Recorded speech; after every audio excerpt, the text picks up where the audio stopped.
Hello, everyone. How's it going? Hope you all are doing well. Welcome to Boys in Blue, a Desi channel dedicated to our beloved club, treble winners, Manchester City. And of course, we are here to talk about a game against Bournemouth. It was Man City 6 and Bournemouth 1, and it was an incredible performance. Amazing from minute 1 when you look at the game, when you look at the highlights. It was, you can see it was total domination on the full. You can see the period of 90 minutes we were in a dominating team. Of course, we have better quality than them, and we showed on the pitch. And when you look at it, I was also looking back at it and thinking, when was the last time we scored 6 goals, man? It was long due, and I could think of Burnley 6-0, Leipzig 7-0. Of course, they were in FA Cup and Champions League, but in the Premier League, it was I could think of course, United 6-3 and Nottingham 6-0, which was like more than a year ago. So, man, it was long time due for us to get a goals galore game, and it was exactly like that 6-1. Amazing performance by our players. In my prediction I made is 4-0. It was kind of right for a brief period, but of course, if it ended up being 6-1, it's a better score than 4-0. Of course, I would prefer to have clean sheet.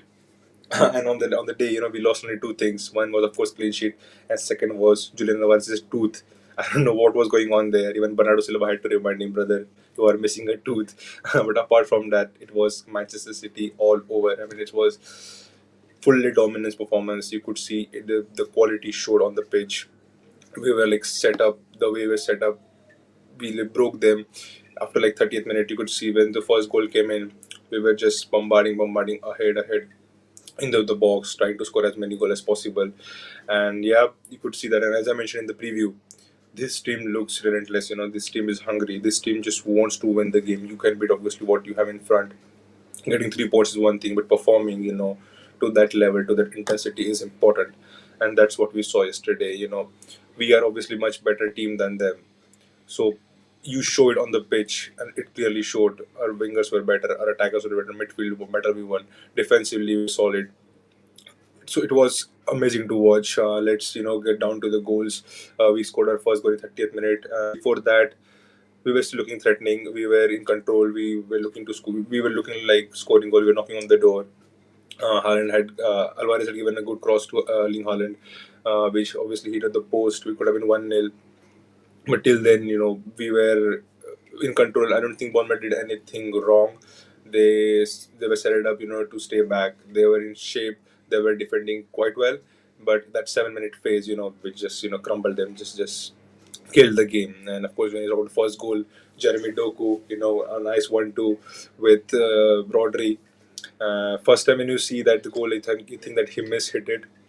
But when you look back, I think he meant it. He meant to curl the ball to the far post. I don't know it connected that well. If I think he wanted to apply more power to the shot, and if he had applied more power, the ball could have gone above the bar. So all in all, it was like a correct connection. It was not the cleanest of 1-2s, but still amazing way thinking of Jeremy Doku to see there is a space, just play 1-2, and good work by Rodri as well. So scoring a first goal, the next goal coming like 3 minutes. Again, Doku. Of course, we're going to talk about Doku a lot in this episode, but the second goal, get the ball on the right side, step over, see the Bernardo is there, and cool and it was so comfortable, and he was so you know not at all lack of focus was there. He in that moment when you do overstepping, you can just get into the head rush. You would like we may want to shoot on the goal, but he just saw Bernardo Silva there, laid it up to the ball. Bernardo Silva first touch, 2-0 to Manchester City, and of course we were in the cruise control since then. And then third goal, of course, again Doku got the ball out of the box, very short key. I cannot shoot on my right, then gone to the left, had made a good shot. I think that ball might have gone wide if Akanji wasn't there. So that deflection kind of worked in our favor. And of course, congratulations, Manuel Akanji, for your first Premier League goal. Anyway, it goes in. The last touch was yours. So of course, it's pretty fair that he claims that goal. And I don't think if it would have gone goal, it would have gone into goal if Akanji wasn't there. So yeah, 3-0 to Manchester City. Then of course second half when we started, Phil Foden came on for Erling Haaland. We are of course going to talk about Erling Haaland later in the episode. But Phil Foden again when he came on, I think his performance was still on par. The way he played against United, he was still involved in the game from midfield. You can see he was carrying the ball many times from defense to attack. And the fourth goal, again Doku got the ball on the left side where he thought that he's going to go on a byline and go onto his left foot and cross it in. He just saw Phil Foden there in the middle in the right space, just gave the ball to him. And Phil Foden again slid to the left and then shot in the center, 4-0 to Manchester City.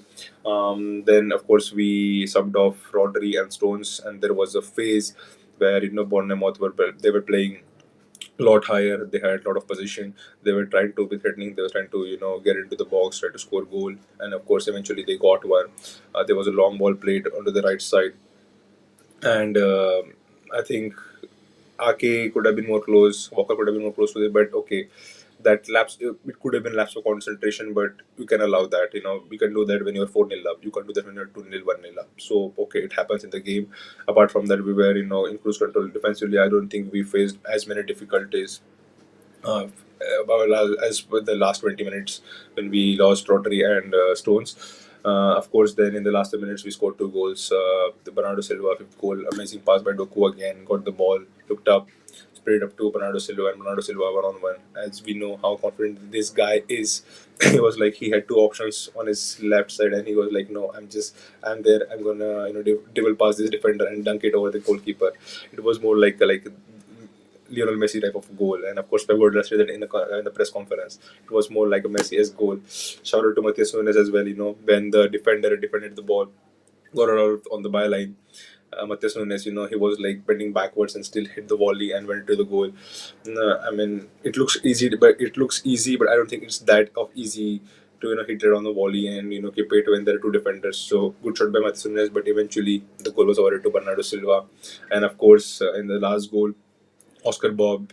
Good to see him, get his first assist in the Premier League. Nathan Ake's first goal this season. So yeah, all in all, it was a great, amazing performance from Manchester City. From minute one, we saw the cruise control was there. We were, it was like inevitable that Man City is going to score, and once the first goal goes in, one, two, three, four, they just kept on coming and coming and coming. Let's talk about an individual performance and about the man of the match. Jeremy Doku, and what would you say? I mean, he scored his goal and he was involved in five, and he was absolutely amazing. And in this game, I would like to highlight the fact that in this game he showed he is more than a winger. And when you look at all the goals that he was involved in, the first goal, he was outside the box on his right foot, laid off 1-2 with Rodri, scored with his right foot. Second goal, the Akanji goal, he saw that Akano shoot with right, he went on his left and shot the ball. So that shows that he's effective with the right foot, effective with the left foot. That's where, when you are missing the players like Gundogan, Mahrez, and you think, where are we going to get goals from? And seeing this form of Doku, this performance of Doku, gives you confidence that, okay, all in all, the goals are going to get spread across our team. There are players like Alvarez, there are players like Jeremy Doku who's going to contribute goals to this team. Again, on assist, when he assisted to Bernardo Silva, he assisted from the right side. When he assisted to Phil Foden, he assisted from the left side. So that shows that he can be effective on the right side, on the left side, with his right foot, with his left foot. That shows that he's more than a winger. And on top of that, the fifth goal that City scored, when you get the ball, the first thing you think that Jeremy Doku gets the ball, he just looks down and he wants to run. He just wants to run to on his left or whichever wing he's playing, go in the final third and influence the game by assisting, by crossing, by scoring goal. But that fifth goal, when he got the ball, he looked up, he saw Bernardo Silva is an acre of space. Amazing execution, amazing pass, found him, and eventually Bernardo Silva ended up scoring goal. So that he is more than a winger. He is an incredible player, and we have a good player at our hands. And to be honest, I don't think he's still at his best. He had just been playing 3-4 months with Pep Guardiola. Imagine where he can be, in 2-3 years time if he's still there, ground on his feet, focusing on football, learning from the best manager in the world. Where can he go? He already has good skills. He can dribble well. He is pacey. He's scoring goals, he's assisting. He's on the skill set. He's already a very good player. What Pep Guardiola is going to influence his decision making. Which is going to help him in his growth. And I can just see this being scary for others. We have a very very good players at our hand. And thank you Tixigi. we, as when Pep highlighted in the press conference, that we are getting the scout system is so amazing. You can be linked to as many players as you want, but we eventually get this player on the line who are perfect for this system and who are effective in this team, and that's what just we can see with Jeremy Doku, and it can an impressive performance. Apart from that, I think Ake was better. Ake was immense when you saw like uh, when in the defensive in the right winger was trying to get inside, especially in the last 20 minutes. Ake was immense when defending. He obviously they got the corner, but if he was not there, he could have been in the box. They could have gotten a few more goals. Uh, Rodri, Stones, Walker, all I think it was pretty standard performance from them. Bernardo Silva again, getting two goals. I mean, we just run out of word for this guy. I mean, he's always everywhere. When you look at the pitch, Bernardo Silva is everywhere. He's one of the reasons we don't miss players like KDB, Gundogan. At least in this season, him and Alvarez have fit in so well in in this team. Of course, Foden as well, where we are not lacking goals. We are in any way Bernardo Silva is involved in the game, though he may not score as many goals as we think he's. I think he scored his Premier League goal after a long time, but when you see his importance on the pitch, it's immense. So all in all, it was a great performance. We got 6 goals, amazing to see and great to enjoy. And of course, there was one worry for Man City fans: is Haaland injured or not? So let me just get Pep Guardiola's quote. Pep Guardiola said, "It's a twist in the ankle. We didn't want to take risks with him. He didn't feel comfortable. He'll be back maybe Tuesday, maybe next Sunday. So yeah, we don't know. I hope it's not that serious, and I don't think it's that serious. And when you talk about, when you look at the next two fixtures we have, it's Young Boys at home and Chelsea away. And when I look at our team, I think we can do without Erling Haaland, because it's important for us to protect him. Because after international break, we have a big set of game coming up. We have Liverpool coming up. We have Tottenham. We have Leipzig at home. We have Aston Villa away. That's going to be a tough game, and of course we have Club World Cup to go. And this is not the the main part of the season. The main part of the season will come in March, April, May. So this is the one of the most important phase of the season, where you are facing potentially two title rivals in Liverpool and Tottenham. Of course, you're playing for a trophy that you never won, Club World Cup, and there are games like Aston Villa or Leipzig game, which is at home. If you win against Young Boys, that Leipzig game won't be that much of a big game, but of course it's at homes, and we are on our home record spree.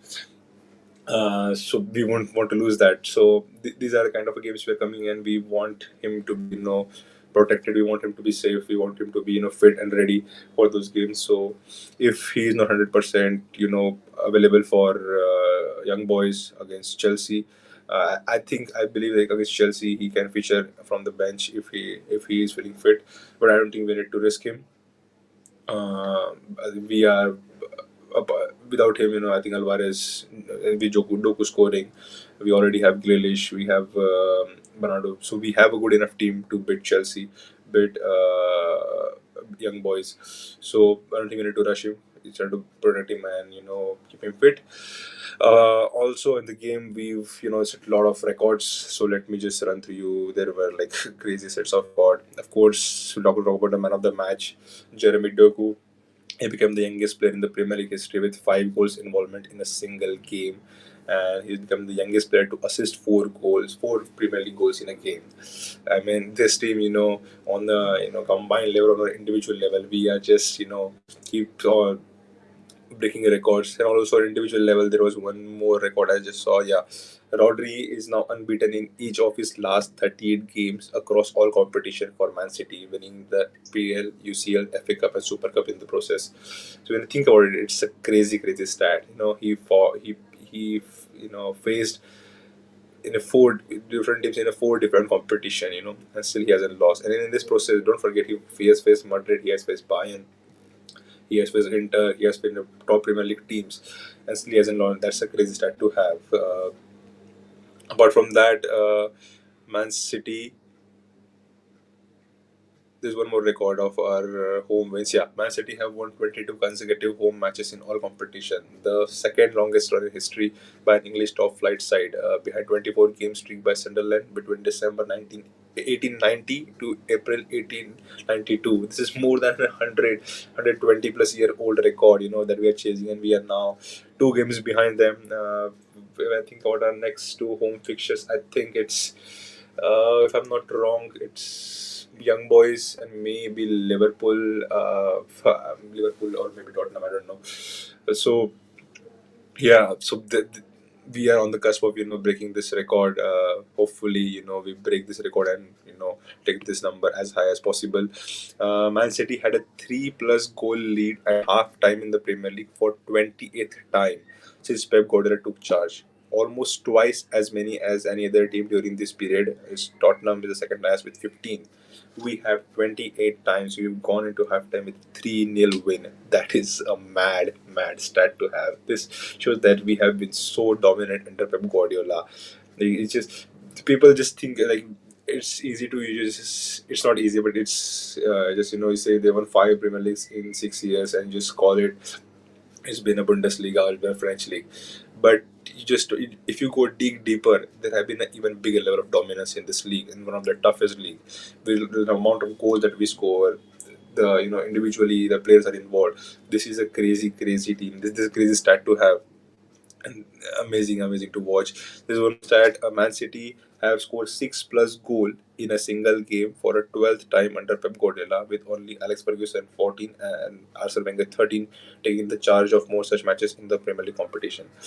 I mean, it's inevitable that we are going to break this. Pep Guardiola, we have one more year with him as of now. We are in talks to with extension. We don't know where it will go, but we have scored 6 goal under him 12 times. That's crazy stat to have, and I mean it's incredible to see what this team is achieving under this incredible manager. And yeah, good to see. Well, let me know what you guys think. What's your overall general feeling about Manchester City this season? What do you think? What we can achieve at the end of the season? Please do let us know. How happy are you? With this current form of Manchester City. Are you worried about Haaland injury? What do you think about Doku? Of course, it's going to be a big debate between Doku and Grealish, but I think we have two incredible wingers in them, who complements each other well. Doku against Bournemouth, Grealish against United. This thing works for Man City. If we are facing in the Champions League, we are facing Real Madrid. So I won't be surprised one place at Bernabeu, one place at Etihad. So I mean, we have two incredible wingers. Just because one guy is scoring more goals doesn't mean the other one is bad. I would also like to tell our fans that let's not get carried away with this local performance. I think there is a lot more to come. Of course, he's gonna have a bad days, but he's gonna have also good days. We just support this team. Let's focus on the next game. And I feel like we are incredible lucky. We are very privileged to watch this amazing team. Roll over their opponents and get to see number of goals that we see as a City fans. So there are teams who beg for even 1-0, 2-0 win, and we are like we're just getting goals 4, 5, 6. We score whenever we want. That's where we are right now. So yeah, I would just like to urge every City fan, you know enjoy the City team. Just acknowledge that how privileged you are. Enjoy till it lasts, and hopefully at the end of the season we keep on racking up the trophies as we always do. Till then, please make sure if you enjoyed the episode, please do like the episode. Please subscribe to the channel. Please share it with your friends who are passionate football supporters, especially who are passionate Man City supporters, and that will help us grow. So yeah, till then, signing off. Man City, keep on winning, and yes, come on City, let's go.